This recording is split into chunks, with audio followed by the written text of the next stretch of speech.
اور عزیز ساتھیوں، مذہب نہیں سکھاتا آپس میں بیر رکھنا، مذہب نہیں سکھاتا آپس میں بیر رکھنا، ہندی ہے ہم وطن ہے ہندوستان ہمارا۔ طالبان علوم نبوت، آپ کو معلوم ہونا چاہیے کہ مغلیہ سلطنت کے خاتمے کے بعد ہندوستان میں ظالم انگریزوں کا تسلط بڑھتا گیا۔ یہ کے بعد دیگرے وہ تمام خطوں کے مالک بنتے گئے اور چھوٹی بڑی تمام ریاستوں پر حاوی ہوتے گئے۔ پھر ہندوستانیوں پر وہ سیاہ دن بھی آیا کہ رفتہ رفتہ وہ لوگ پورے ملک پر قابض ہو گئے۔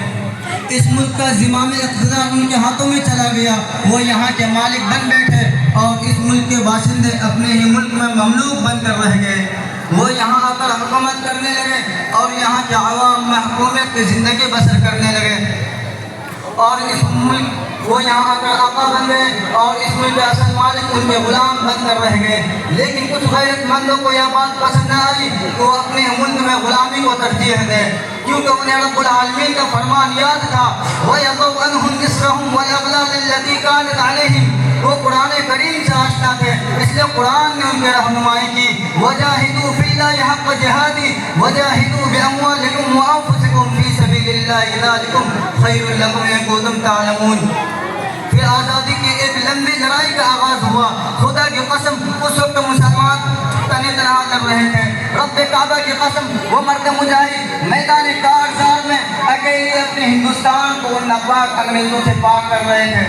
جاؤ پلاسی کے میدان سے پوچھ لو جس نے نواب شاہ الدولہ کی ضرورت دیکھی تھی، سرنگا پٹنم مارکا آرائی کا جائزہ لو جس نے شیر میسور ٹیپو سلطان کی قربانی کا نظارہ کیا تھا، سرزمین بالا کوٹ کو دیکھو جو آج بھی سید احمد شہید شاہ اسماعیل شہید کی شہادت کا گواہ ہے۔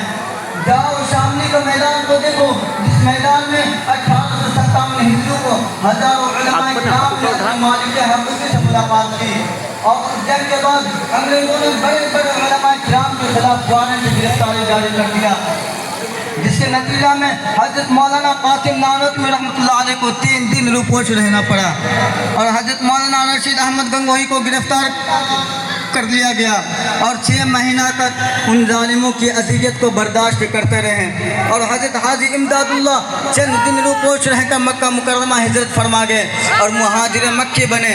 ذرا تحریک دیوبند کو بھی یاد کرو، تحریک دیوبند کی بنیاد کس نے ڈالی تھی؟ تحریک دیوبند کا جال بچھانے والا کون تھا؟ ریشمی رومال تحریک کو وجود میں لانے والا کون تھا؟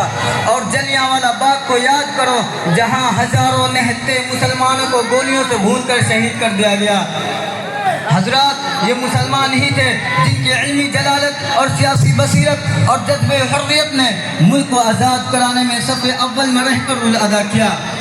تاریخ کے اوراق سے پوچھو جو علماء دیوبند کے مجاہدانہ کارناموں سے روشن ہیں، داخلی اور بیرونی زندانوں سے پوچھو وہ تمہیں علماء دیوبند کے سردوں کے نشانات دکھلائیں گے۔ انگریزی سنگینوں سے پوچھو وہ تمہیں رو رو کر بتائیں گی کہ انہوں نے کن اللہ والوں کو سینوں پہ چھلنی کیا ہے۔ خود ان انگریزوں سے پوچھو کہ ان کے مقابلے پر سب سے زیادہ سینہ سپر رہنے والے کون تھے۔ زمین و آسمان چاند اور ستاروں سے معلوم کرو ایوان برطانیہ کی علم سے علم بجانے والے کون تھے۔ سب کے سب گواہی دیں گے یہی علماء دیوبند تھے، یہی علماء دیوبند تھے۔ مسلمانوں 200 سال کے جہد مسلسل کے بعد 15 اگست 1947 کو یہ دیش آزاد ہو گیا۔ اس ملک کے عوام کو انگریزوں کی غلامی سے آزادی مل گئی۔ ظلم تو ظلم ہے بڑھتا ہے تو مٹ جاتا ہے، ظلم تو ظلم ہے بڑھتا ہے تو مٹ جاتا ہے، خون پھر خون ہے ٹپکے گا تو جم جائے گا۔ وآخر دعوانا ان الحمدللہ رب العالمین۔